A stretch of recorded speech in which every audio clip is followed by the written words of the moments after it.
وَلَقَدْ يَسَّرْنَا الْقُرْآنَ لِلذِّكْرِ فَهَلْ مِن مُّدَّكِرٍ رب اشرح لي صدري ويسر لي أمري واحلل عقدة من لساني يفقهوا قولي اللهم انفعنا بما علمتنا وعلمنا ما ينفعنا وزدنا علما وبشر عباد الذين يستمعون القول فيتبعون أحسنه أولئك الذين هداهم الله وأولئك هم أولو الألباب. أعوذ بالله من الشيطان الرجيم. بسم الله الرحمن الرحيم. كلا بل لا تكرمون اليتيم ولا تحاضون على طعام المسكين وتأكلون التراث أكلا لما وتحبون المال حبا جما كلا إذا دكت الأرض دكا دكا وجاء ربك والملك صفا صفا وجيء يومئذ بجهنم يومئذ يتذكر الإنسان وأنى له الذكرى يقول يا ليتني قدمت لحياتي. أعوذ بالله من الشيطان الرجيم. بسم الله الرحمن الرحیم. کلا بل لا تکرمون الیتیم، ہرگز نہیں بلکہ تم عزت نہیں کرتے یتیم کی. کلا ہرگز نہیں، اس کا تعلق پچھلی آیات کریمہ کے ساتھ ہے. جیسے ہم نے کل پڑھا کہ انسانوں کا عام طریقہ کار یہ ہے، عام روش یہ ہے کہ کسی کو کوئی نعمت ملتی ہے تو وہ یہ سمجھتا ہے کہ اللہ بڑا راضی ہے اور اللہ بڑا مہربان ہے اور وہ بڑا خوش ہوتا ہے. اور جب کسی پر اللہ کی طرف سے آزمائش آتی ہے، رزق کی تنگی ہوتی ہے، تو وہ کہتا ہے مجھے اللہ نے ذلیل کر دیا، مجھے اللہ نے رسوا کر دیا. اور مال و دولت کی فراوانی کو اللہ کی رضا کی دلیل سمجھا جاتا ہے، اور مال و دولت کی قلت کو، نعمتوں کی قلت کو اللہ کی ناراضگی کی دلیل سمجھا جاتا ہے.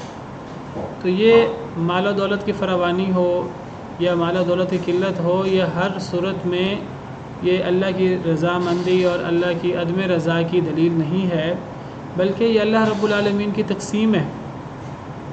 اللہ کی تقسیم ہے. اللہ جس کو چاہے مال زیادہ دے دے، جس کو چاہے مال کم دے دے. کسی کو مال زیادہ دینا، نعمتوں کا کثرت سے کسی پر ہونا اور کسی پر نعمتوں کا نہ ہونا زیادہ، یہ ہمیشہ اللہ کی رضا اور اللہ کی ناراضگی کی دلیل نہیں ہوتی.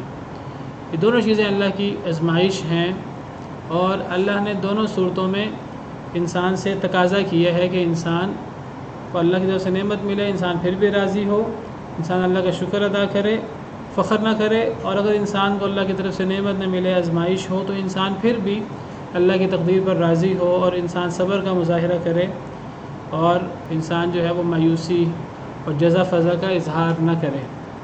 تو کل ہم نے یہ پڑھا انسان کی کیفیت کہ جب انسان کو نعمت ملتی ہے تو انسان کا رویہ ہوتا ہے، کہتا ہے مجھے میرے رب نے عزت دی. اور جب انسان کو اللہ کی طرف سے رزق کی تنگی ہوتی ہے، کہتا ہے میرے رب نے مجھے ذلیل کر دیا. اللہ فرماتے ہیں کلا ہرگز نہیں، ایسا ہرگز نہیں ہے کہ ہر صورت میں ایسا ہی ہو. بعض صورتوں میں ایسا ہو سکتا ہے، اللہ کی طرف سے نعمت ہو تو یہ اللہ کسی سے راضی ہوں، اللہ کسی پر نعمت کر دیں، ایسا ہو سکتا ہے. جس طرح قرآن کریم میں موجود ہے وَلَوْ أَنَّهُمْ آمَنُوا وَاتَّقَوْا لَفَتَحْنَا عَلَيْهِمْ بَرَكَاتٍ مِّنَ السَّمَاءِ وَالْأَرْضِ. اگر لوگ ایمان لے آئیں اور تقوی اختیار کریں، ہم ان پر آسمان اور زمین کی برکتیں کھول دیں. سورہ اعراف کی آیت ہے. ایسا ہو سکتا ہے کہ کسی پر نعمتیں ہوں تو وہ اس کی کسی نیکی کی وجہ سے ہوں. اور ایسا بھی ہو سکتا ہے کہ کسی پر عذاب ہو یا کسی پر تنگی ہو، مصیبتیں ہوں دنیا کے اندر، تو وہ اس کے اعمال کی وجہ سے ہوں، بلکہ آزمائش انسان کے اعمال کی وجہ سے آتی ہے، لیکن یہ ایک دائمی اصول نہیں ہے کہ جب بھی اللہ راضی ہوں گے تو نعمتیں ہوں گی، جب بھی اللہ ناراض ہوں گے تو آزمائش ہوگی۔ قرآن کریم سے ہی پتہ لگتا ہے کہ جب لوگ اللہ کو بہت زیادہ ناراض کرتے ہیں تو اللہ تعالیٰ ان لوگوں پر بھی ظاہراً نعمتوں کے دروازے کھول دیتے ہیں۔ فلما نسوا ما ذکروا به فتحنا علیہم ابواب کل شیء، سورہ نام۔ جب وہ بھول گئے جو ان کو نصیحت کی گئی تھی تو پھر ہم نے ان کے اوپر ہر شے کے دروازے کھول دیے۔ حتیٰ اذا فرحوا بما اوتوا اخذناهم بغتۃ، حتیٰ کہ جب وہ خوش ہو گئے جو ان کو دیا گیا تھا ہم نے ان کو اچانک پکڑ لیا۔ فاذا هم مبلسون، پھر وہ مایوس ہو گئے۔ اب یہ بھی قرآن کی آیت ہے۔ اب قرآن کی آیتوں سے پتہ لگتا ہے کہ ایمان اور تقوی کے نتیجے میں بھی نعمتیں ملتی ہیں، اور قرآن کی آیت سے پتہ لگتا ہے کہ ایک شخص اللہ کو بھول جائے تو پھر اللہ تعالیٰ ایک دفعہ نعمتوں کے دروازے کھول دیتے ہیں تاکہ وہ انہیں نعمتوں میں مگن ہو جائے، پھر اللہ کی پکڑ آتی ہے جس کو استدراج کہتے ہیں۔ سنستدرجهم من حیث لا یعلمون، ہم وہاں سے ان کی پکڑ کر رہے ہیں جہاں سے وہ نہیں جانتے۔ اور یہ بات ٹھیک ہے کہ ہر مصیبت اس کے پیچھے ہمارے اعمال ہوتے ہیں، وما اصابکم من مصیبت فبما کسبت ایدیکم، لیکن یہ بھی ایک حقیقت ہے کہ نیک شخص پر بھی اللہ کی طرف سے آزمائش آتی ہے، انبیاء پر بھی اللہ کی طرف سے آزمائش آتی ہے، تو وہ اللہ کی طرف سے ہوتی ہے، درجات بلند کرنے کے لیے ہوتی ہے، آزمائش کے لیے ہوتی ہے، ایسا بھی ہوتا ہے۔ انبیاء پر سب سے زیادہ آزمائش آتی ہے، تو یہ کوئی ایک دائمی حتمی کلیہ فارمولہ نہیں ہے۔ کوئی بندہ یہ سمجھے، اللہ فرماتے ہیں کلا، ہرگز نہیں، اس کو ایک فارمولہ سمجھنا اور یہ سمجھنا جن پر اللہ کی نعمتیں ہیں اللہ ان سے بڑا راضی ہے، اور جن پر اللہ کی نعمتیں نہیں اللہ نے انہیں ذلیل و رسوا کر دیا ہے، اس کے الٹ بھی ہو سکتا ہے بالکل، اور کئی دفعہ ہمیں ظاہراً اس کے الٹ نظر آتا ہے۔ کلا، ہرگز نہیں، بل لا تکرمون الیتیم، حقیقت کچھ اور ہے، یہ آزمائش کے لیے۔ وَنَبْلُوكُمْ بِالشَّرِّ وَالْخَيْرِ فِتْنَةً، ہم تمہیں شر کے ساتھ بھی آزماتے ہیں، خیر کے ساتھ بھی آزماتے ہیں۔ بلکہ تم یتیم کی عزت نہیں کرتے، تم یتیم کا اکرام نہیں کرتے، تمہیں یتیم کا اکرام کرنا چاہیے۔ وَلَا تَحَاضُّونَ عَلَىٰ طَعَامِ الْمِسْكِينِ، اور تم رغبت نہیں دلاتے ایک دوسرے کو عَلَىٰ طَعَامِ الْمِسْكِينِ، مسکین کے کھانے پر، مسکین کو کھانا کھلانا، دوسرے کو مسکین کو کھانا کھلانے کی ترغیب دینا، تم یہ کام نہیں کرتے، نہ خود کھانا کھلاتے ہو نہ کسی دوسرے کو کھانا کھلانے کی ترغیب دیتے ہو۔ یہ دو بہت ہی عظیم کام ہیں، بہت ہی اللہ کو راضی کرنے والے کام ہیں۔ تو اللہ فرماتے ہیں کہ انسانوں کو یہ کام کرنے چاہیے، لیکن اکثر انسان یہ کام نہیں کرتے، نہ تو یتیم کی عزت کرتے ہیں، حالانکہ یتیم کا اکرام ہونا چاہیے، یتیم پر شفقت ہونی چاہیے، اس کا اللہ کے ہاں بہت زیادہ ثواب ہے۔ حدیث مبارکہ میں آتا ہے کہ وہ گھر سب سے اچھا گھر ہے، حدیث مبارکہ کا مفہوم ہے، وہ گھر سب سے اچھا گھر ہے جس گھر میں یتیم کی عزت ہوتی ہو، جس پہ یتیم کے سر پر ہاتھ پھیرا جائے اور یتیم کی کفالت کی جائے، اور وہ گھر سب سے بدترین گھر ہے جس گھر میں یتیم کی عزت نہ ہو، جس گھر میں یتیم کے ساتھ بد سلوکی ہو، وہ سب سے بدترین گھر ہے۔ اور پھر آپ نے فرمایا دو انگلیوں کے ساتھ، آپ نے فرمایا کہ میں اور یتیم کی کفالت کرنے والا جنت میں ایسے ہوں گے، یہ ایک ہی حدیث ہے، ایک ہی حدیث کا مفہوم ہے، ابو داؤد کی حدیث ہے۔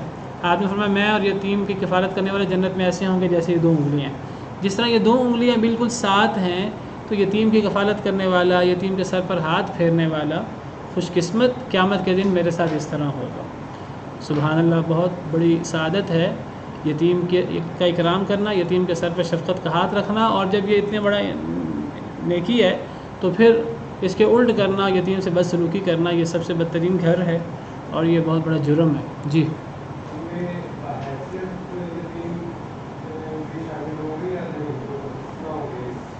جی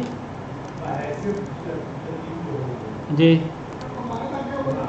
بحیثیت، اصل میں جو یتیم حیثیت والا ہو، لوگ اس کے مال پہ نظر لگائے بیٹھتے ہیں اور کئی دفعہ مالدار یتیم کے ساتھ برا سلوک ہوتا ہے، اس کے سارے مال پہ قبضہ کر لیا جاتا ہے، اور چونکہ اس کا والی وارث نہیں ہوتا تو جو اس کے اگر وہ باحیثیت نہ بھی ہو، جن کو ان کی کفالت کرنی چاہیے تھی اپنے پاس سے یتیم کا رقم بھی ہو، وہ یتیم کا سارا مال ہڑپ کر کے خود یتیم کے ساتھ بدسلوکی کرتے ہیں۔ کئی دفعہ یتیم کو تعلیم سے اور باقی چیزوں سے دور رکھا جاتا ہے کہ اگر اس کو یہ تعلیم دلائی گئی چاہے اس کے پیسوں سے کیوں نہ ہو، اور اس کو یہ چیز جو ہے وہ تو وہ ہم سے تقاضا کرے گا اپنے مال کا، تو ایسا بھی ہوتا ہے۔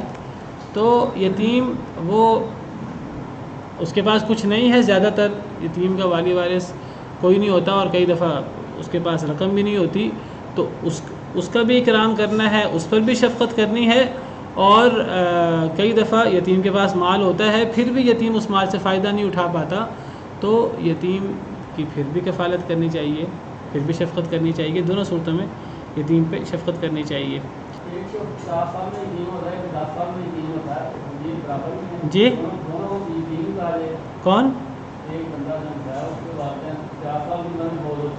نہیں، یتیم اس کو کہتے ہیں کہ جو نابالغ ہو، جس کا باپ فوت ہو جائے، اس کو یتیم کہتے ہیں۔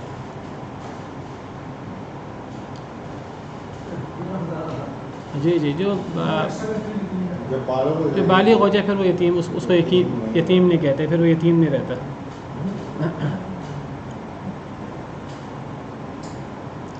بہرحال تو فرمایا کہ تم یتیم کا اکرام نہیں کرتے، تم یتیم کے ساتھ شفقت نہیں کرتے، اور پھر فرمایا کہ تم مسکین کو کھلانے کی ترغیب نہیں دیتے۔ جس طرح یتیم کے سر پر شفقت کا ہاتھ رکھنا یہ بہت بڑی نیکی ہے، اس طرح مسکین کو کھلانا اور دوسروں کو مسکین کو کھلانے کی ترغیب دینا یہ بھی بہت بڑی نیکی ہے۔ اللہ تعالیٰ قرآن کریم میں سورہ بلد میں، اس سے اگلی صورت ہے، اللہ تعالیٰ فرماتے ہیں کہ اللہ کے تم پر اتنے انعام ہیں تو تمہیں اللہ کے انعام کے جواب میں کچھ کرنا چاہیے۔ جی کیا کرنا چاہیے؟ تمہیں گھاٹی پر چڑھنا چاہیے۔ گھاٹی قرار دیا، وہ گھاٹی کیا ہے؟ مشکل کام ہے۔ وہ گھاٹی یہ ہے کہ غلام آزاد کیا جائے یا بھوکے کو کھلایا جائے۔ وہ بھوکا خواہ یتیم ہو، قریبی یتیم خاص طور پہ قریبی ہو تو زیادہ حق ہوتا ہے، او مسکین ذا متربہ، یا وہ مسکین ہو خاک آلود۔ تو اللہ اپنی نعمتیں ذکر کر کے آیت نمبر 8-9 سورہ بلد، کیا ہم نے انسان کو آنکھیں نہیں دی؟ کیا ہم نے انسان کو زبان اور ہونٹ نہیں دیے؟ کیا ہم نے انسان کو دو رستوں کی رہنمائی نہیں کی؟ اتنی نعمتیں ہم نے دی ہیں انسان کو گھاٹی پر چڑھنا چاہیے۔ اور گھاٹی کیا ہے؟ وہ یہ نیکیاں ہیں۔ ان نیکیوں کو گھاٹی قرار دیا تو گھاٹی پہ چڑھنا مشکل ہوتا ہے، تو یہ نیکیاں بھی آسان نہیں ہیں، لیکن ان نیکیوں کا بہت بڑا درجہ ہے، بہت بڑا مقام ہے، اور جس چیز کا یاد رکھیے مقام ہوتا ہے اس چیز کو چھوڑا جائے اس کی سزا بھی پھر بہت زیادہ ہوتی ہے۔ توحید کا آپ کو پتہ ہے کہ اللہ کو سب سے زیادہ محبوب ہے، اور جب توحید کے خلاف کام کیا جائے تو شرک اللہ کو سب سے زیادہ ناپسندیدہ ہے۔ توحید کے بعد ماں باپ کی فرما برداری، بر الوالدین، اور ماں باپ کی نافرمانی وہ سب سے بڑا گناہ ہے شرک کے بعد۔ نماز پڑھنا جو ہے یہ بہت بڑی نیکی ہے، اسلام اور کفر کے درمیان فرق ہے، اور نماز نہ پڑھنا اس کے بالمقابل۔ تو اسی طرح جو جتنی بڑی نیکی ہوگی اور اس کو پھر نہ کرنا اتنا ہی بڑا گناہ ہوگا، اتنی بڑی اللہ کی ناراضگی ہوگی۔ اللہ نے اس کو گھاٹی قرار دیا، تو گھاٹی کیا ہے؟ لوگوں کے ساتھ حسن سلوک ہے، جس کے اندر غلام آزاد کرنا ہے، جس کے اندر کھانا کھلانا ہے بھوک والے کو، وہ یتیم ہو قریبی یا وہ مسکین ہو خاک آلود۔ ثم کان من الذین آمنوا، پھر وہ ایمان والا ہو، پھر وہ صبر کی تلقین کرے ایک دوسرے کو، پھر وہ ایک دوسرے کو رحم کی تلقین کرے۔ دیکھیے ایمان کا ذکر بعد میں ہے، اور یہ جو انسانیت والے کام ہیں ان کا ذکر ایمان سے بھی پہلے ہے۔ تو بعض لوگ کہتے ہیں جی وہ اسلام کو چھوڑ کر جی ہمارا مذہب انسانیت ہے، ہم انسان اور انسان کی ہمدردی کی بات کرتے ہیں۔ انسانیت کو اور ایک مذہب بنا کر انسانیت کو، اس کو اسلام کے بالمقابل پیش کرنا صحیح ہے ہی نہیں۔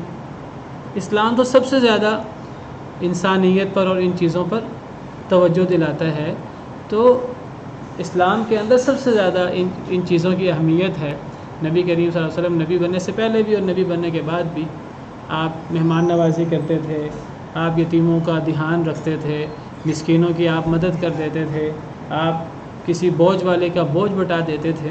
تو آپ کی یہ صفات تھیں. تو نبی بننے سے پہلے بھی آپ کی یہ صفات تھیں اور نبی بننے کے بعد بھی.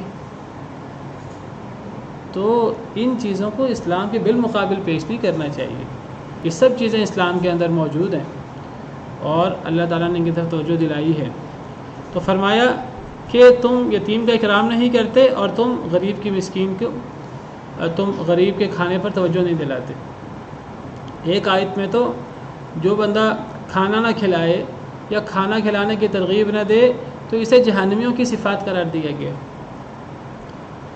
سورہ مدثر میں ما سلککم فی سقر، جب جنتی جہنمی سے پوچھیں گے کہ تمہیں جہنم میں کس نے داخل کیا، تو جہنمی جواب دیں گے قالوا لم نکن من المصلین، وہ کہیں گے ہم جہنم میں اس لیے آئے ہیں کہ ہم ایک تو نماز نہیں پڑھتے تھے، ولم نکن نطعم المسکین، ہم مسکین کو کھانا نہیں کھلاتے تھے، وکنا نخوض مع الخائضین، اور ہم فضول گپیوں میں مگن رہتے تھے. تو پہلی چیز نماز نہ پڑھنا، یہ جہنم میں جانے کی بڑی وجہ، اور دوسری چیز مسکین کو کھانا نہ کھلانا. اور مسکین کو کھانا کھلانا یہ جنتیوں کے اعمال میں سے ایک بڑا عمل ہے. سورہ دہر کے اندر، جس کو سورہ انسان بھی کہتے ہیں، اللہ تعالیٰ نے نیک لوگوں کے اعمال ذکر کیے ہیں. ان الابرار یشربون من کأس کان مزاجها کافورا، نیک لوگ ان گلاسوں میں پئیں گے جن میں کافور کی آمیزش ہوگی. عین یشرب بها عباد اللہ یفجرونها تفجیرا. آگے پھر ان کی صفات ہیں، جنتی لوگوں کی صفات کیا ہیں؟ یوفون بالنذر ویخافون یوما کان شرہ مستطیرا ویطعمون الطعام علی حبہ مسکینا ویتیما واسیرا. نظر پوری کرتے ہیں، قیامت سے ڈرتے ہیں. اور پھر فرمایا وَيُطْعِمُونَ الطَّعَامَ عَلَى حُبِّهِ. جنتی لوگوں کی صفات کیا ہے؟ کہ وہ اللہ کی محبت میں، اللہ کو راضی کرنے کے لیے وہ کھانا کھلاتے ہیں. مسکین و یتیم و اسیرا، مسکین کو بھی، یتیم کو بھی اور قیدی کو بھی. وہ اللہ کی محبت میں کھانا کھلاتے ہیں، یا پھر وہ کھانے کی محبت کی باوجود وہ غریب اور مسکین اور یتیم کو کھانا کھلاتے ہیں. یعنی انہیں خود کھانے کی ضرورت ہوتی ہے لیکن وہ اپنا چھوڑ کر احسار کر کے غریب مسکین یتیم کو کھانا کھلاتے ہیں. تو یہ کھانا کھلانا بہت بڑی نیکی ہے. اور رأیت الذی یکذب بالدین، کہ آپ نے اس شخص کو دیکھا جو قیامت کو جھٹلاتا ہے. فذلک الذی یدع الیتیم، یہ وہ شخص ہے جو یتیم کو دھکے دیتا ہے. ولا یحض علی طعام المسکین، مسکین کو کھانا کھلانے کی رغبت بھی نہیں دلاتا، خود دھکے دیتا ہے یتیم کو، مسکین کو، اور دوسرے کو رغبت بھی نہیں دلاتا. تو ہلاکت ہے ایسے لوگوں کے لیے. تو یہ مکی صورتوں کے اندر آپ کو جگہ جگہ یہ چیز ملے گی. مکی صورتوں کا عام موضوع، کتنی آیات، 3-4 آیات میں نے آپ کے سامنے پڑھ دی ہیں، اور بہت ساری آیات ہیں مکی صورتوں میں خاص طور پر. اور خاص طور پہ یتیم اور مسکین کا ذکر اکٹھے ہوتا ہے. پھر فرمایا وَتَأْكُلُونَ التُّرَاثَ أَكْلًا لَمًّا، تم کھا لیتے ہو وراثت کے مال کو کھا لینا، لما سمیٹ کر. تم وراثت کا مال کھا لیتے ہو، سارے کا سارا مال کھا لیتے ہو، اور مال کھاتے ہوئے یہ بھی نہیں دیکھتے کہ تمہارے لیے وہ جائز بھی ہے کہ نہیں. والعیاذ باللہ.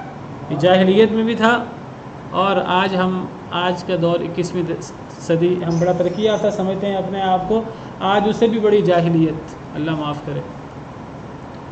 جس طرح جاہلیت میں اسلام سے پہلے لوگ پرواہ نہیں کرتے تھے کہ مال کہاں سے آ رہا ہے، بس مال آنا چاہیے جائز طریقے سے، ناجائز طریقے سے. کسی کا داؤ لگے تو وہ سارا ہی مال سمیٹ کے کھا جائے. تو یہ جاہلیت کے اندر تھا، اور اللہ معاف کرے آج اس سے زیادہ یہ صورت موجود ہے. تو اللہ تعالیٰ نے اس کی بڑی مذمت کی ہے کہ انسان جو ہے وہ سارے کا سارا مال کھا جائے، اور یہ اس کو فکر بھی نہ ہو کہ یہ جائز بھی ہے کہ میرے لیے جائز نہیں ہے. بس داؤ لگنا چاہیے کسی کا ہاتھ پڑنا چاہیے. کہنے کو تو ہم سب اعتراض کرتے ہیں اپنے حکمرانوں پر اور دیگر لوگوں پر، اور ویسے بحیثیت قوم اللہ معاف کرے الا ماشاء اللہ، ہم عوام کا بھی یہی کام ہے. یہ حکمران ہم ہی میں سے نکل کے ان عہدوں پر پہنچتے ہیں. جو جس عہدے پہ پہنچ جاتا ہے جس کو جتنا موقع ملتا ہے وہ اتنا لوٹ کھسوٹ کرپشن کرتا ہے، اور جو نہیں کرتا اس کو اصل میں موقع نہیں ملتا، اس کو جہاں جہاں موقع ملتا ہے وہ اپنے اپنے حد تک وہ اتنی کرپشن کرتا ہے، وہ اتنی لوٹ کھسوٹ کرتا ہے، اللہ معاف کرے، جہاں جہاں جس کو موقع ملے، جس کا ہاتھ پڑتا ہے وہ کرتا ہے، الا ماشاء اللہ، جس کو اللہ کا ڈر ہے وہ شخص ہے جو اس سے مستثنا ہے، اللہ معاف کرے، ورنہ یہی کیفیت جاہلیت میں تھی اور یہی کیفیت آج بھی ہے۔ حالانکہ جو بندہ ویسے نیک ہو، نماز روزہ کرنے والا ہو، لیکن اگر وراثت کے معاملے میں گڑبڑ کرے تو جہنم کی وعید ہے، صرف وراثت کے معاملے میں گڑبڑ کرنے پر جہنم کی وعید ہے۔ وراثت کی آیات کے بعد قرآن کریم کی آیت ہے وَمَن يَعْصِ اللَّهَ وَرَسُولَهُ وَيَتَعَدَّ حُدُودَهُ يُدْخِلْهُ نَارًا خَالِدًا فِيهَا، جو اللہ کی نافرمانی کرے گا اور اللہ کے رسول کی اور اللہ کی حدوں کو کراس کرے گا، يُدْخِلْهُ نَارًا خَالِدًا فِيهَا، اللہ اس کو اس آگ میں داخل کریں گے جس میں وہ ہمیشہ ہمیشہ رہے گا۔ عام طور پر آگ میں آگ کی وعید اور ہمیشگی کی وعید یہ عام اعمال پر نہیں ہوتی، یہ کفر شرک جیسے اعمال پر ہوتی ہے، لیکن وراثت کی آیات میں اللہ رب العالمین نے ہمیشگی کی جہنم کی وعید سنائی ہے۔ وراثت کی آیات کے بعد یہ دو آیتیں ہیں کہ ایک اللہ اور اللہ کے رسول کی اطاعت کی اور اس پہ جنت کی نوید ہے، اور پھر اللہ اور اللہ کے رسول کی نافرمانی کی اور اس پر پھر جہنم کی سزا سنائی ہے، اور یہ وراثت کی آیات کے بعد ہے۔ تو علماء کرام کہتے ہیں کہ ایسا عام طور پہ قرآن کریم میں احادیث مبارکہ میں نہیں ملتا کہ اللہ تعالیٰ عام طور پہ کفر شرک ان چیزوں پر ہمیشگی کی جہنم کی نوید کی وعید ہوتی ہے، لیکن عام اعمال پر، جھوٹ پر، ظلم زیادتی کرنے پر اور عام اعمال پر، عام گناہوں پر جہنم میں ہمیشگی کی سزا نہیں ہوتی۔ لیکن یہ دو قسم کے اعمال ہیں، ایک تو قتل عمد، اس پر بھی جہنم میں ہمیشگی کی سزا ہے، اور ایک وراثت کا مسئلہ، بڑے دونوں سینسٹیو مسئلے ہیں۔ وَمَن يَقْتُلْ مُؤْمِنًا مُتَعَمِّدًا فَجَزَاؤُهُ جَهَنَّمُ خَالِدًا فِيهَا، ایک تو قتل کا مسئلہ ہے، حالانکہ قتل کرنے سے انسان کافر نہیں ہو جاتا، لیکن یہ اتنا بڑا جرم ہے قتل عمد، ایک مسلمان کو قتل کرنا، کہ اس کی سزا پھر جہنم ہے جس میں ہمیشہ رہے گا، وَغَضِبَ اللَّهُ عَلَيْهِ، اس پر اللہ کا غضب ہوگا، وَلَعَنَهُ، اللہ کی لعنت ہوگی، وَأَعَدَّ لَهُ جَهَنَّمَ، اور اللہ نے اس کے لیے جہنم تیار کی ہے، ہمیشگی کی جہنم۔ اور یہ وراثت کا مسئلہ، اب آپ کہہ رہے ہیں وراثت میں گڑبڑ کیسے ہوگی؟ وراثت میں گڑبڑ ایسے ہوگی کہ بڑا بیٹا ہے، اس کے پاس باپ کا مال ہے، تو اب باپ فوت ہو جاتا ہے، اب اس مال کو تقسیم ہونا چاہیے، تقسیم ہی نہیں ہو رہا، اور اگر تقسیم ہو جاتا ہے تو بھائیوں میں تقسیم ہو جاتا ہے، بہنوں کو صحیح نہیں ملتا۔ اور وراثت کے مال میں گڑبڑ کی یہ بھی صورت ہے کہ ایک بندہ باپ کے فوت ہونے کے 20 سال بعد تقسیم کر دے، جو بھائیوں کا حصہ ہے بھائیوں کو دے دے، جو بہنوں کا حصہ ہے بہنوں کو دے دے، یہ بھی وراثت کے مال میں گڑبڑ ہے۔ 20 سال لیٹ کیوں کیا اس نے؟ 20 سال جو فائدہ کھا رہا ہے وہ اس مکان میں رہ رہا ہے جو مکان اس کا نہیں تھا باپ کے فوت ہونے کے بعد، تمام ورثاء کا تھا۔ بیٹے رہ رہے ہیں اس میں، بیٹیاں نہیں رہ رہی، وہ کیوں نہیں رہ رہی؟ اس لیے کہ ان کا اپنا گھر ہے یا وہ دوسرے گھر میں رہتی ہیں، تو ان کا تھا۔ مرد اس کے ہاتھ میں مال آئے وہ مال قبضے میں کر لے، یا عورتوں کے ہاتھ میں مال آئے عورتیں قبضے میں کر لیں، ہمارے معاشرے میں زیادہ تر مردوں کے ہاتھ میں ہوتا ہے اور مرد قبضے میں کرتے ہیں۔ کوئی توبہ کرے تو توبہ کی معافی تو نہیں معافی نہیں ہوتی، وہ بہنیں معاف کرتی نہیں ہیں، وہ تو ایسے ہمارے ہاں کا ایک ڈھکوسلا ہے کہ جی وہ معاف کر دی ہے، وہ معاف کوئی نہیں ہوتا، ہاں جی، وہ زبردستی کا معاف ہوتا ہی نہیں، اور 99% زبردستی کی معافی ہوتی ہے۔ وہ کوئی کہ کسی سے زبردستی معافی کہلوائے یا وہ منہ سے نہ کہے لیکن رویے سے ایسی چیز ہو، تو یہ جو ہے نا معاف نہیں ہوتا، بہنوں کے کہنے سے بھی نہیں ہوتا۔ یہ یعنی عجیب ہمارے ملک میں بہنیں بھائیوں کو دے دیتی ہیں، حالانکہ فطری چیزیں بھائی بہنوں کو دیتے ہیں۔ کیا کبھی کسی بھائی نے بہنوں کے حق میں چھوڑا ہے مال اپنا؟ یہ بھائی نہیں چھوڑتے، ہمیشہ بہنیں ہی چھوڑتی ہیں، اسی سے سمجھ آتی ہے کہ یہ گڑبڑ ہے، ٹھیک ہے۔ حالانکہ فطری چیز کیا ہے؟ مرد دیتے ہیں عورتوں کو، شوہر بیوی کو دیتا ہے، بھائی بہن کو دیتا ہے۔ یہ کیسا ہے کہ ہمیشہ بہنیں ہی معاف کرتی ہیں، ہمیشہ بیٹیاں ہی معاف کرتی ہیں؟ یہ کوئی معاف جی والد کرے گڑبڑ، والد چھوڑے والدہ گڑبڑ کرتی ہے، والد کرے، والدہ کرے، بھائی کرے، بہن کرے، بڑی بہنیں کئی دفعہ کر دیتی، کئی دفعہ وہ بہنیں جو خود جن کو یعنی استطاعت ہوتی ہے، حالانکہ ان کو بھی ضرورت ہوتی ہے، نہیں جی ہم نے نہیں لینا، وہ ایک بہن کہتی ہے، باقی بہنیں جو ہیں وہ شرم جو ہے ان کو پتہ ہے اب ہم بات کریں گے تو ہم نظروں میں آئیں گے۔ تو مختلف صورتیں ہیں وراثت کا مال کھانے کی، اللہ معاف کرے۔ والد کرتے ہیں، کئی دفعہ والد سارا اپنی زندگی میں دے دیتے ہیں بیٹوں کو، تو یہ سب صورتیں جو ہیں یہ وراثت کا مال کھانے کی ہیں۔ حدیث مبارکہ میں آتا ہے کہ جو بندہ ایک بالشت برابر زمین وہ ہتھیار لے کسی کی وراثت میں، تو قیامت کے دن صحیح بخاری کی حدیث ہے 7 زمینیں توق بنا کر اس کے گلے میں ڈال دی جائیں گی، بس 7 زمینیں، والعیاذ باللہ والعیاذ باللہ۔ وَتَأْكُلُونَ التُّرَاثَ أَكْلًا لَمًّا، تم کھا لیتے ہو وراثت کا مال کھانا بہت زیادہ۔ یہ کون سی آیت ہے جو اس میں خودی ہمیشگی جان کرنا ہے؟ یہ وراثت کی آیات کے بعد ہے نا، سورہ نساء، یہ دیکھیے نا، یہ سورہ نساء آیت نمبر 12-13 میں نا وراثت کی مسئلے ہیں، آیت نمبر 11 میں بھی، یہ آیت نمبر 11 ہے، یوصیکم اللہ فی اولادکم، ایک منٹ جی، یہ آیت نمبر 11 ہے، یوصیکم اللہ فی اولادکم للذکر مثل حظ الانثیین، یہ وراثت کے مسئلے ہیں، اولاد کا یہ حصہ ہے، یہ حصہ ہے، پھر ماں باپ کے حصے ہیں، اور پھر آیت نمبر 12 میں شوہر کے اور بیوی کا حصہ ہے، اور پھر بہن بھائیوں کا حصہ ہے، ماں شریک بہن بھائیوں کا۔ یہ 2 آیتیں ہیں، 11 نمبر اور 12 نمبر سورہ نساء میں۔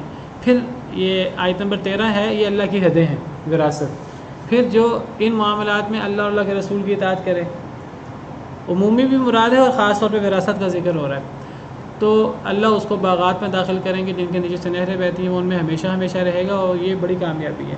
یعنی اگر ایک بندہ عام معاملات میں، دینی معاملات میں گڑبڑ بھی ہو، اس کی وراثت کے معاملے میں انصاف کر لے، اللہ اور اللہ کے رسول کے احکام پر عمل کرے، وہ جنتی ہے اس آیت کے مطابق۔ وَمَن يَعْصِ اللَّهَ وَرَسُولَهُ، جو اللہ اور اللہ کے رسول کی نافرمانی کرے، وَيَتَعَدَّ حُدُودَهُ، اللہ کی حدوں کو کراس کرے، عمومی نافرمانی بھی مراد ہے، اور چونکہ وراثت کا موضوع چل رہا ہے خاص طور پہ وراثت مراد ہے۔ يُدْخِلْهُ نَارًا خَالِدًا فِيهَا، اللہ اس کو آگ میں داخل کریں گے جس میں وہ ہمیشہ رہے گا۔ جو ہمیشگی کی جو سزا ہے نا، یہ عام غلطیوں پر، عام گناہوں پر نہیں ہوتی، یہ عام طور پہ کفر و شرک پر ہوتی ہے، لیکن یہ کفر شرک کے علاوہ قتل عمد پر ایک یہ سزا ہے، اور یہ ایک وراثت کے معاملے میں جو ہے یہ اللہ اور اللہ کے رسول کے نافرمانی اور اللہ کی حدوں کو کراس کرنا وراثت کے معاملے میں بطور خاص، تو یہاں آگ کی وعید اور ہمیشگی کی وعید ہے، تو یہ بڑی غور طلب آیت ہے۔ اور ہاں وہ پھر تو وہاں پھر 176 نمبر آیت، تیسری آیت ہے وراثت کی، 2 آیتوں کے بعد یہ جنت کی اور جہنم کی وعید ہے، اور دونوں میں ہمیشگی کا ذکر ہے۔ وَتُحِبُّونَ الْمَالَ حُبًّا جَمًّا، تم محبت کرتے ہو مال سے بہت زیادہ محبت، یہ مال کی محبت اور یہ جس کو ہم مادیت پرستی کہتے ہیں، اس کی وجہ سے یہ ہوتا ہے۔ انسان یہ غور ہی نہ کرے کہ میرے پاس مال کہاں سے آ رہا ہے، جائز ہے ناجائز ہے، بس وہ دیکھے کہ آنا چاہیے جائز طریقے سے ناجائز طریقے سے۔ اور یہ قیامت کی نشانیوں میں سے ایک نشانی ہے کہ قرب قیامت آپ نے فرمایا ایک وقت آئے گا کہ لوگ یہ پرواہ ہی نہیں کریں گے میرے پاس مال کہاں سے آ رہا ہے۔ فرمایا کلا، ہرگز نہیں، اذا دکت الارض دکن دکا، جب ریزہ ریزہ کر دیا جائے گا زمین کو ریزہ ریزہ کر دیا جانا، ہرگز نہیں۔ یعنی یہ جو اعمال ہیں، یہ اعمال تو بہت ہی برے ہیں، یہ ایسے اعمال نہیں ہیں کہ جو اعمال انسان کو فائدہ دے سکے دنیا اور آخرت میں، یہ اعمال تو انسان کو نقصان پہنچانے والے ہیں۔ یتیم کی عزت نہ کرنا، مسکین کو کھانا نہ کھلانا، نہ کھانا کھلانے کی ترغیب دلانا، اور وراثت کا مال کھا لینا، اور مال سے اندھا دھند محبت کرنا، یہ اعمال ایسے اعمال نہیں ہیں جو آخرت میں ہمیں کامیاب کر سکیں، کہ دنیا اور آخرت میں ہمیں کوئی فائدہ پہنچا سکیں۔ ان اعمال کو چھوڑنا ہوگا، اپنی اصلاح کرنی ہوگی۔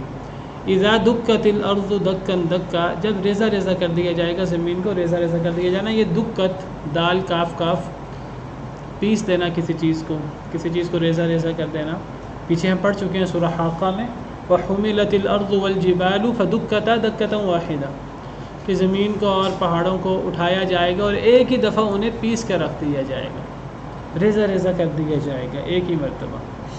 تو یہاں پھر اب قیامت کا ذکر شروع ہو گیا کہ جس قیامت کا تم انکار کرتے ہو، جس قیامت کو تم مانتے نہیں ہو، سورت کے شروع میں قسمیں کھائی ہیں، جواب قسم موجود نہیں ہے، یا تو جواب قسم یہی بعث بعد الموت ہے، یا پھر ان ربک لبالمرصاد جواب قسم ہے، جیسے بات ہو چکی ہے۔ پھر اللہ نے پرانی قوموں کا ذکر کیا ہے کہ جو لوگ ان ایمانیات پر ایمان نہیں لائے، بعث بعد الموت اور دیگر باتوں پر ایمان نہیں لائے، تو اللہ نے ان کے ساتھ پھر کیا سلوک کیا دنیا کے اندر، قوم عاد کے ساتھ، قوم سمود کے ساتھ، قوم فرعون کے ساتھ اللہ نے کیا سلوک کیا۔ یہ قومیں تم سے زیادہ طاقتور تھی یا قریش، اور آج کے لوگوں کو خطاب ہے، یہ قومیں تم سے زیادہ طاقتور تھیں، تم سے زیادہ اقتدار والی تھی، جب یہ اپنے آپ کو اللہ کے عذاب سے بچا نہیں سکیں تو تم کیسے بچاؤ گے۔ تو پھر اللہ نے بڑے بڑے جرم ذکر کیے ہیں جن میں لوگ مبتلا ہیں۔ پھر اب آخرت کا ذکر ہو رہا ہے، قیامت کا ذکر ہو رہا ہے کہ ایک وقت آئے گا جب زمین کو ریزہ ریزہ کر دیا جائے گا قیامت کے دن۔ وَجَاءَ رَبُّكَ وَالْمَلَكُ صَفًّا صَفًّا، اور آ جائے گا آپ کا رب اور فرشتے صفوں میں۔ اب اللہ آ جائیں گے فرشتوں کے جلاؤ میں، فرشتے بھی ہوں گے، اللہ رب العالمین بھی آ جائیں گے صفوں میں، فرشتے صفوں میں ہوں گے اور اللہ رب العالمین تشریف لائیں گے۔ اللہ رب العالمین آئیں گے جیسے اللہ کی شان کو لائیں گے، جس طرح اہل السنہ والجماعہ اللہ رب العالمین کی وہ تمام صفات جو قرآن کریم میں اللہ رب العالمین نے بیان فرمائی، جو نبی صلی اللہ علیہ وسلم نے صحیح احادیث مبارکہ میں موجود ہیں اور وہ احادیث صحیح سند سے ہم تک پہنچی ہیں، تو ان میں جو اللہ تعالیٰ کی صفات ہیں ان کو اپنی حقیقت پر مانتے ہیں جیسے اللہ کی شان کو لائی کہ ویسے اہل السنہ والجماعہ اللہ کی اس صفت کو بھی مانتے ہیں اپنی حقیقت پر۔ اللہ رب العالمین آئیں گے قیامت کے دن، جیسے اللہ کی شان کو لائق ہے اللہ ویسے آئیں گے۔ اب یہاں مختلف سوال کھڑے کر لینا کہ اللہ کیسے آئیں گے، یا آنا کیسے ہوگا، کیا اللہ کے لیے آنا یہ صفت کمال ہے کہ صفت نقص ہے؟ یہ صفت کمال ہے، صفت نقص ہے، یہ الٹے سیدھے سوالات، کوئی ضرورت نہیں ہے۔ جب اللہ اپنے بارے میں فرما رہے ہیں تو ہمیں آگے سے چوں چراں کرنے کی کوئی ضرورت نہیں ہے، ہمیں اس کو مان لینا چاہیے۔ جو اللہ نے فرمایا اللہ آئیں گے، اللہ فیصلہ کرنے آئیں گے، بہت اہم دن ہے، اس اہم دن میں فیصلہ ہونا ہے، اللہ نے حساب لینے آنا ہے جیسے اللہ کی شان کو لائیں گے۔ فرشتے بھی آئیں گے، اللہ بھی آئیں گے اور فرشتے صفوں میں ہوں گے، جس طرح سورہ نبا میں فرمایا یوم یقوم الروح والملائکۃ صفا، جس دن روح الامین اور فرشتے صفوں میں ہوں گے۔ لا یتکلمون الا من اذن له الرحمن وقال صوابا، وہ کلام بھی نہیں کر سکیں گے مگر جسے رحمان اجازت دے اور جو بھی بات کرے گا سچی بات کہے گا۔ تو یہ صفیں فرشتوں کی ہیں، ٹھیک ہے، صفیں تو ان کی ہوتی ہے جو عاجز سامنے کھڑے ہیں، فرشتوں کی۔ اور سورہ صافات میں فرشتوں کا قول اللہ نے ذکر کیا وَإِنَّا لَنَحْنُ الصَّافُونَ وَإِنَّا لَنَحْنُ الْمُسَبِّحُونَ، کہ ہم صفوں میں ہیں اور ہم تسبیح بیان کرنے والے ہیں اللہ رب العالمین کی۔ وَالصَّافَّاتِ صَفًّا، تو فرشتوں کی صفیں ہیں، جس طرح ہم مومن لوگ نمازوں میں صفیں بناتے ہیں تو فرشتے بھی صفیں بناتے ہیں، فرشتوں کی بھی صفیں ہوتی ہیں، تو فرشتوں کی صفیں ہوں گی۔ بعض روایات سے پتہ لگتا ہے کہ ہر آسمان کے فرشتوں کی ایک صف ہوگی، 7 آسمان ہے تو ہر آسمان کے فرشتوں کی ایک صف ہوگی، گویا کہ 7 صفیں ہوں گی۔ واللہ عالم، حدیث کی سند کی حد تک صحیح ہے۔ قرآن کریم سے پتہ لگتا ہے سورہ بقرہ سے، اور کیا آیت ہے، هل ينظرون الا ان ياتيهم الله في ظلل من الغمام والملائکۃ وقضی الامر، کیا لوگ اس بات کا انتظار کر رہے ہیں، ایمان نہیں لا رہے، اللہ کی باتیں نہیں مان رہے، جی بعد میں ٹھیک ہو جائیں گے، کہ لوگوں کو کس بات کا انتظار ہے؟ اس بات کا انتظار ہے کہ اللہ آ جائیں بادلوں کے سائے میں۔ کیا وہ انتظار کر رہے ہیں کہ اللہ آ جائیں فی ظلل من الغمام، بادلوں کے سائے میں، والملائکۃ، فرشتے بھی آ جائیں، وقضی الامر، اور کام کا فیصلہ کر دیا جائے؟ کس کا انتظار ہو رہا ہے؟ لوگ کس کا انتظار کر رہے ہیں؟ موت آ جائے، موت کا انتظار کر رہے ہیں، یہ موت کے بعد ہونا ہے قیامت کے دن، کہ اللہ رب العالمین حساب و کتاب کے لیے آئیں گے جیسے اللہ کی شان کو لائق ہے۔ یہاں تو ہے کہ سورہ بقرہ میں الا ان یاتیہم اللہ فی ظلل من الغمام والملائکۃ، کہ اللہ آ جائیں بادلوں کے سائے میں اور فرشتے بھی. اور بعض قراءات سے پتہ لگتا ہے کہ ان یاتیہم اللہ فی ظلل من الغمام والملائکۃ، یہ بھی قراءت ہے. تب کیا مطلب ہوگا کہ کیا لوگ اس بات کا انتظار کر رہے ہیں کہ اللہ آ جائیں بادلوں کے سائے میں اور فرشتوں کے سائے میں؟ وقضی الامر، اور کام کا فیصلہ کر دیا جائے. تو بہرحال اس کی اصل کیفیت کیا ہے ہمیں نہیں معلوم، اللہ کو پتہ ہے. بہرحال اللہ رب العالمین آئیں گے جیسے اللہ کی شان کو لائیں گے. قیامت کے دن اللہ تشریف لائیں گے حساب کتاب کے لیے، جس طرح اللہ دنیا میں تشریف لاتے ہیں. اللہ عرش عظیم پر ہیں، عرش کریم پر ہیں، مستوی ہیں جیسے اللہ کی شان کو لائق ہے. اور اللہ جب چاہتے ہیں اللہ تعالیٰ نزول فرماتے ہیں. کیسے نزول فرماتے ہیں؟ جیسے اللہ کی شان کو لائق ہے.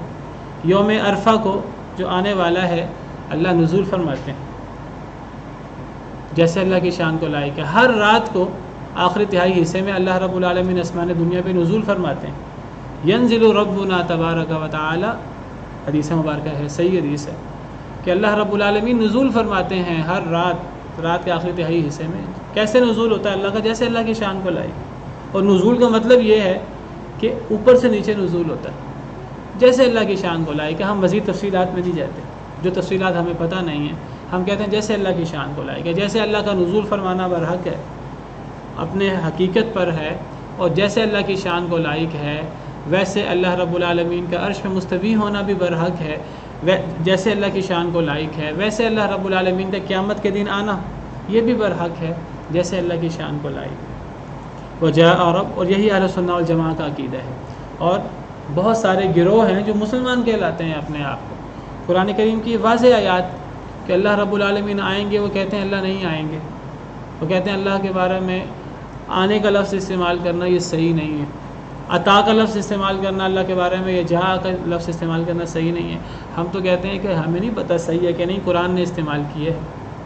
عطا کا لفظ بھی استعمال کیا ہے اور جہاں کا لفظ بھی استعمال کیا ہے. هل ينظرون الا ان ياتيهم الله، کیا وہ انتظار کر رہے ہیں کہ اللہ آ جائے؟ عطا کا لفظ بھی ہے اور جہاں کا لفظ بھی ہے. اللہ آئیں گے جیسے اللہ کی شان کو لائق. حساب کے لیے اللہ آئیں گے، بڑا ہی ہولناک وقت ہوگا.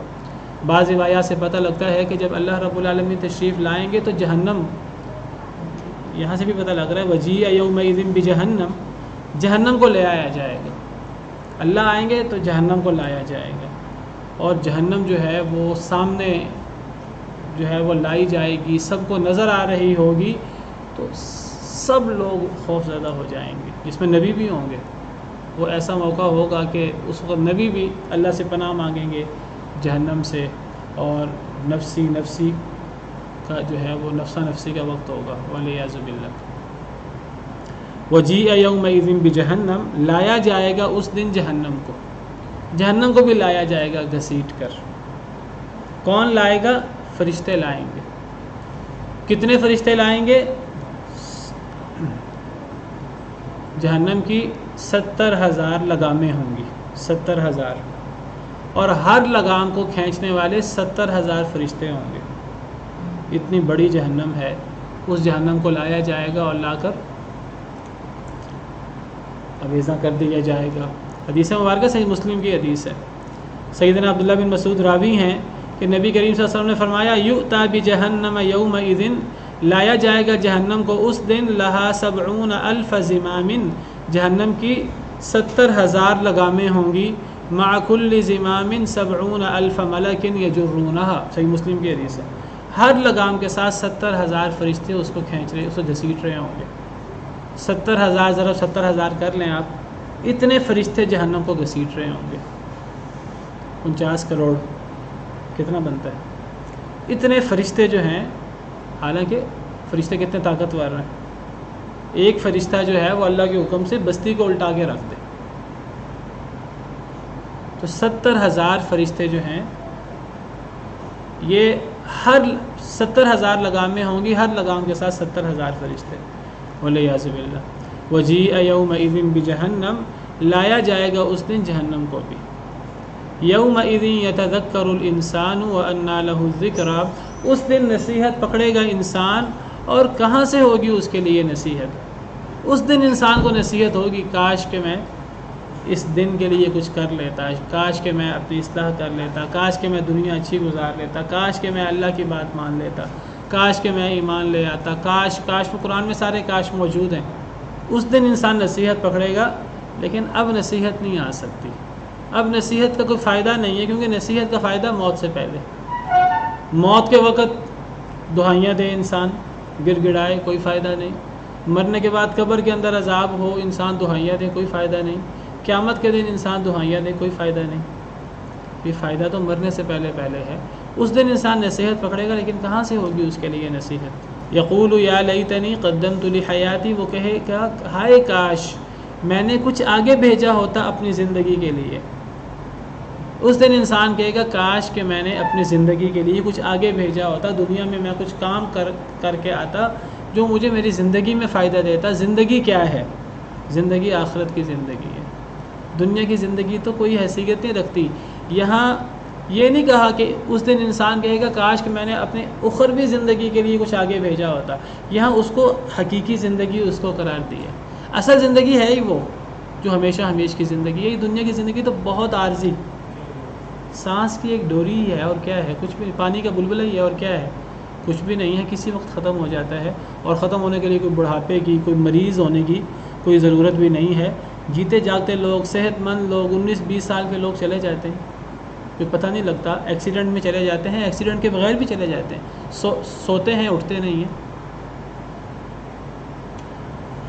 تو اس دن انسان کہے گا کاش کہ میں اپنی زندگی کے لیے کچھ آگے بھیجا ہوتا، جو اصل زندگی ہے، جو قیامت کی زندگی ہے۔ اس دن انسان کو نصیحت ہوگی جب اللہ رب العالمین حساب کے لیے تشریف لائیں گے، جب جہنم کو لایا جائے گا، جب انتہائی ہولناک منظر ہوگا۔ نبی صلی اللہ علیہ وسلم نے فرمایا کہ جب اللہ رب العالمین ہر ایک سے حساب لیں گے، اور ہر ایک سے اللہ رب العالمین سوال کریں گے، کوئی ترجمان نہیں ہوگا، ادھر دیکھے گا جہنم، ادھر دیکھے گا جہنم، آگے جہنم، پیچھے جہنم۔ اور اس حدیث میں ذکر ہے کہ اتقوا النار ولو بشق تمرہ، اے لوگوں آگ سے بچو اگرچہ کھجور کے کسی ٹکڑے کے ساتھ ہی کیوں نہیں۔